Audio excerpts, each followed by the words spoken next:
राधे राधे दोस्तों, आप सबका हमारी कथाएं चैनल पर स्वागत है। दोस्तों, जिस भविष्य मालिका आजकल बहुत ट्रेंड में है, क्या आप जानते हैं उसे किस महापुरुष ने लिखा था और क्या है उनकी कहानी? भविष्य मालिका में कलयुग का अंत कैसे होगा और सतयुग का आरंभ कैसे होगा, वो सब लिखा गया है। भविष्य मालिका में लिखी गई हर एक भविष्यवाणी आज तक तो सच साबित हुई है। इसका मतलब आगे भी जो भविष्यवाणी है वो भी सच साबित होगी। कोई कोई तो ये भी कहता है उन्होंने शायद समय यात्रा करके भविष्य देख लिया था। इस बात में कितनी सच्चाई है ये उनके जीवनी जानने से मालूम पड़ेगा। ये महापुरुष उन पंच सखाओं में से एक है और ये उनमें से सर्वकनिष्ठ है। इनका नाम है अच्युतानंद दास। इनका जन्म 15th सेंचुरी एडी के अंत में हुआ था। चित्रोत्पला और लूना नदी के किनारे स्थित तिलकणा गांव के एक कायस्थ परिवार में। इनके माता का नाम था पद्मावती देवी और पिता का नाम था दीनबंधु खुंटिया। इनके माता पिता का कोई संतान नहीं हो रहा था। धीरे धीरे वे वृद्धावस्था की ओर जा रहे थे।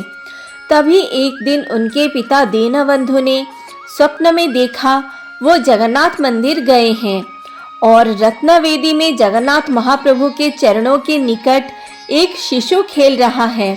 जगन्नाथ महाप्रभु उनसे कह रहे हैं, ये मेरा अंश है और ये तेरा पुत्र होगा। तभी गरुड़ उस शिशु को उठाकर उनके कुटिया में छोड़ आता है और उनकी नींद टूट जाती है। अगले ही दिन उनकी पत्नी पद्मावती देवी गर्भवती हुई और माघ शुक्ल एकादशी के दिन महापुरुष अच्युतानंद का जन्म हुआ। वृद्धावस्था में पुत्र हुआ, इसलिए उनके माता पिता ने उनकी कोई कुंडली नहीं बनाई। जातक गणना नहीं हुई, इसलिए उनको अगणी नाम से बुलाया गया। 5 साल की उम्र में उनको पिता ने विद्यालय भेजा, पर पढ़ाई में मन नहीं लगने के कारण उन्होंने पढ़ाई छोड़ दी। जब वे सिर्फ 6 साल के थे, उनके पिता उनको रथ यात्रा दिखाने पुरी लेकर गए। वहां रथ में जगन्नाथ महाप्रभु के दर्शन से पहले उनको चैतन्य महाप्रभु के दर्शन हुए। चैतन्य महाप्रभु वहां एक बट वृक्ष के नीचे खड़े थे। बालक अच्युत ने जाकर उन्हें प्रणाम किया। तभी बालक अच्युत को चैतन्य महाप्रभु में षडभुज महाविष्णु के दर्शन हुए और उनको सारे दिव्य ज्ञान प्राप्त हो गए। दिव्य ज्ञान प्राप्त होना तो एक नाटक मात्र है, वे तो नित्य सिद्ध अंशावतार हैं। सतयुग में वे ऋषि कृपाजल थे। त्रेता में राम के सहयोगी नल थे जिन्होंने राम सेतु बनाया था। द्वापर में वो कृष्ण के सखा सुदामा थे जिन्होंने कृष्ण को दरिद्रता के श्राप से बचाने के लिए खुद झटपट सारे चने खा लिए और अपने ऊपर दरिद्रता का श्राप ले लिया था। जिस प्रकार आग में तपकर सोना कुंदन बनता है, उसी प्रकार हर महापुरुष के जीवन में बहुत सारी कठिनाइयाँ आती हैं जो उनको उनके जीवन की दिशा दिखाती है। बाल्यावस्था में ही अच्युतानंद ने अपने माता पिता को हराया। माता पिता के मृत्यु के पश्चात अपनी जीविका के लिए उनको ग्वाला का काम करना पड़ा। उस वक्त वो सिर्फ 9 साल के थे। जिसके यहाँ वो गाय चराते थे, उन्होंने उनको रहने के लिए अपना गोदाम घर दिया। गाय चराने का अनुभव तो उन्हें पिछले जन्म से था, जब वो द्वापर युग में कृष्ण के साथ गोवर्धन जाते थे गाय चराने। समय का काम है, जब तक यात्री अपने गंतव्य तक नहीं पहुँचे, बीच में अगर किसी जगह अटक जाए तो वो उसे पटक कर आगे चलने को मजबूर कर देता है। अच्युतानंद जिस गोदाम घर में रहते थे, उसका मालिक वहाँ गुड़ और घी रखता था। कृष्ण की माया तो अपरंपार है।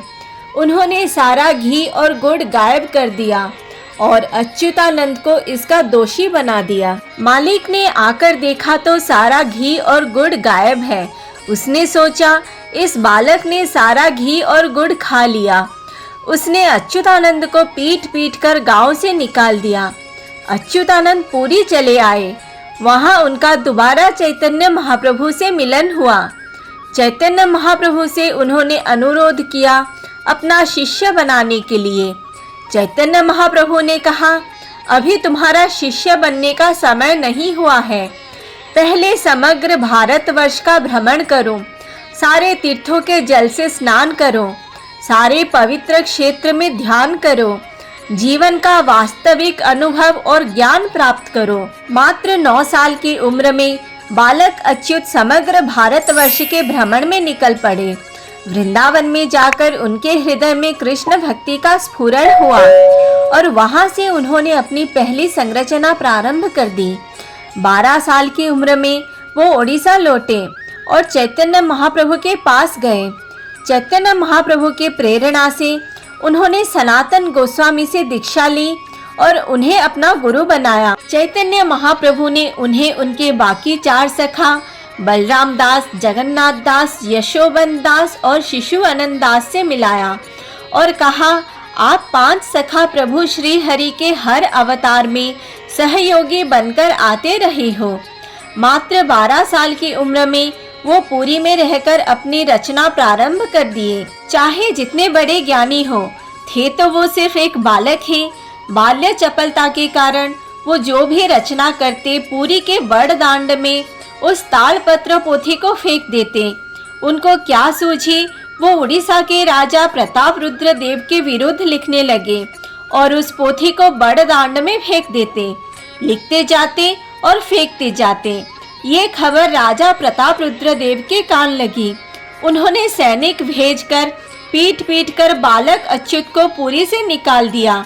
सैनिक पीट कर उन्हें पुरी से खदेड़ रहे थे। तभी रणपुर के राजा वहां से गुजर रहे थे। उन्होंने देखा एक बड़ा ही सुंदर बालक, उसे सैनिक पीट रहे हैं। उन्होंने सैनिकों को रोककर बालक अच्युत से कहा, तुम मेरे साथ चलो। अच्युतानंद उनके साथ चल पड़े। रणपुर की रानी ने जब बालक अच्युत को देखा, उनके हृदय में उनके प्रति ममता जाग उठी। रणपुर के राज दंपति निसंतान थे। दोनों ने बालक अच्युत से कहा, तुम हमारे पुत्र बनकर रहो। बालक अच्युत ने कहा, मैं तब तक आपका पुत्र बनकर रहूंगा जब तक आपका अपना पुत्र न हो जाए, फिर मैं यहाँ रुकूंगा नहीं। दोनों राज दंपति राजी हो गए। वहाँ रणपुर में ही अच्युतानंद ने उड़िया में हरिवंश पुराण की रचना की। वो जैसे जैसे लिखते जाते, रानी को उसे सुनाते जाते। उसी बीच रानी गर्भवती हुई। जिस दिन अच्युतानंद ने हरिवंश का अंतिम भाग लिखा, उसी दिन रानी ने एक पुत्र संतान को जन्म दिया। उसी दिन से उड़ीसा में ये मान्यता है, निसंतान दंपति हरिवंश पाठ करने से संतान सुख प्राप्त करते हैं। शर्त के अनुसार अच्युतानंद रणपुर छोड़कर पुरी चले आए। पुरी में रहकर उन्होंने अनेक ग्रंथों की रचना की।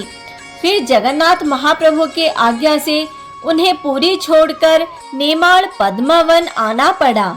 अच्युतानंद भविष्य दृष्टा थे। वो जान चुके थे ये जाति प्रथा और नारियों के प्रति अत्याचार हमारे समाज को विनाश की ओर ले जाएगा। उन्होंने अपनी संरचनाओं में शूद्र को अन्य जातियों से ऊंचा बताया है।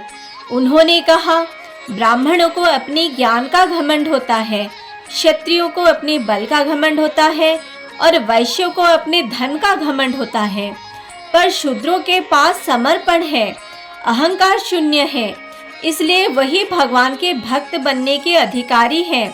ब्राह्मणों को भी शूद्र बनकर ही भगवत प्राप्ति होती है। उन्होंने अपनी रचना कैवर्त गीता में शूद्रों को विद्या ग्रहण के लिए प्रेरित किया है। नारी सशक्तिकरण के लिए भी उन्होंने नारियों को अनुप्राणित किया है। उन्होंने कहा, जिस प्रकार राधा कृष्ण की ह्लादिनी शक्ति है, उसी प्रकार हर पत्नी अपने पति की ह्लादिनी शक्ति है। पति अगर पत्नी को दुखी रखेगा तो वो खुद भी दुखी रहेगा। उन्होंने कहा, नारी अबला नहीं, नारी ही शक्ति है। उन्होंने अपनी हर संरचनाओं में जन्म के आधार पर जाति प्रथा हटाने को कहा है। नारी और शूद्रों को विद्या ग्रहण के लिए प्रेरित किया है। अच्युतानंद एक दिन एक बट वृक्ष के नीचे बैठकर ध्यान कर रहे थे। उसी रास्ते में एक ग्वाला गैया लेकर घर लौट रहा था। घर पहुंचकर उसने देखा गैया दूध नहीं दे रही है उसे लगा उस बाबा ने ही कुछ जादू टोना किया है, इसलिए गैया दूध नहीं दे रही है। वो गुस्से में अच्युतानंद को पीटने घर से निकला, पर वहां पहुंचकर देखा वृक्ष के पत्तों से दूध निकलकर अच्युतानंद का अभिषेक कर रहे हैं। वो चला गया गांव के सरपंच अच्युती खान से शिकायत करने। अच्युती खान ने कहा, जाओ उसके ऊपर हड्डी फेंको। गांव के लोग गए हड्डी फेंकने, तो ये क्या, सारे हड्डी केले के पत्ते बन गए। ये बात सुनकर अच्युती खान अच्युतानंद के पास पहुंच गया। उसने अच्युतानंद से कहा, आप भी अच्युत, मैं भी अच्युत, हम दोनों आपस में दोस्ती कर लेते हैं। आप मेरे घर भोजन करने पधारिए। अच्युतानंद ने उसका निमंत्रण स्वीकार कर लिया, पर अच्युती खान ने अपनी बेगम से कहा, तुम गाय का मांस बनाओ, आज हम इस पाखंडी बाबा का पोल खोलेंगे सबके सामने। अच्युतानंद समय पर पहुंच गए अच्युती खान के घर पर। अच्युती खान ने उनका बड़े ही आदर के साथ स्वागत किया। उसके बेगम ने एक मिट्टी की हांडी में गाय का मांस पकाकर उस हांडी को केले के पत्ते से ढककर अच्युतानंद के सामने लाकर रख दिया। अच्युतानंद ने तो केले के पत्ते से ढकी हुई हांडी को देखकर जान लिया उसके अंदर क्या है। उन्होंने अच्युती खान के बेगम से कहा, केले के पत्ते को हटाने को। जैसे ही उसने केले के पत्ते को हटाया, तो ये क्या, उसके अंदर महाप्रसाद है। पूरे मुसलमान बस्ती में महाप्रसाद की खुशबू फैल गई। दोनों मुसलमान दंपति ने अच्युतानंद के पैर पकड़कर माफी मांगने लगे। महापुरुष तो स्वभावतः दयालु होते हैं, उन्होंने उन दोनों को माफ कर दिया। अच्युतानंद दास ने तंत्र मंत्र हठयोग पर भी गहन अनुसंधान किया, पर उन्होंने भक्ति को सबसे ज्यादा प्राधान्य दिया। जब उनके 17 साल के बेटे ब्रज गिरिधर ने तंत्र की सहायता से एक खीरे के बीज रोपण कर अगले दिन उस बीज को वृक्ष बनाकर उसमें से खीरा निकाल लिया, तब अच्युतानंद ने अपने बेटे को डांटकर आश्रम से निकाल दिया और कहा, जाओ तीर्थ भ्रमण करो। ब्रज गिरिधर जब समस्त तीर्थ भ्रमण कर वृंदावन पहुँचे, तब उनके हृदय में भक्ति जागृत हुई और उन्होंने वहां भक्ति करके अपनी बाकी जिंदगी बिताई। महापुरुष अच्युतानंद ने अपने 121 साल के जीवन काल में कुल 1,84,000 ग्रंथों की रचना की है। उन ग्रंथों में से भविष्य मालिका अन्यतम है। भविष्य मालिका में भारत पर म्लेच्छों का शासन होगा लिखा गया था, जो सच हुआ। प्रथम और द्वितीय विश्व युद्ध के बाद सुभाष मतलब सुभाष चंद्र बोस भारत को आज़ाद कराएंगे, ये भी सच हुआ। 1999 में उड़ीसा में महावात्या होगा जिसमें ढेर सारे लोग मरेंगे, ये भी सच हुआ। ऐसी और भी बात जो भविष्य मालिका में है वो सच हुई और आगे भी सच ही होगी। और रही बात, क्या उन्होंने समय यात्रा करके भविष्य देख लिया था, इसका कोई शास्त्रीय प्रमाण नहीं है। दिव्य ज्ञान के पश्चात मनुष्य को हर ज्ञान प्राप्त हो जाता है और वो भूत वर्तमान भविष्य दृष्टा हो जाता है। तो दोस्तों, आपको ये जानकारी कैसी लगी कमेंट करके बताइए। अगर वीडियो अच्छी लगी तो वीडियो को लाइक और शेयर कीजिए, और अगर आपने अभी तक इस चैनल को सब्सक्राइब नहीं किया है तो सब्सक्राइब कर दीजिए और साथ में बेल आइकन भी दबा दीजिए ताकि आपको लेटेस्ट वीडियो का नोटिफिकेशन मिल सके। Thanks for watching. Radhe Radhe.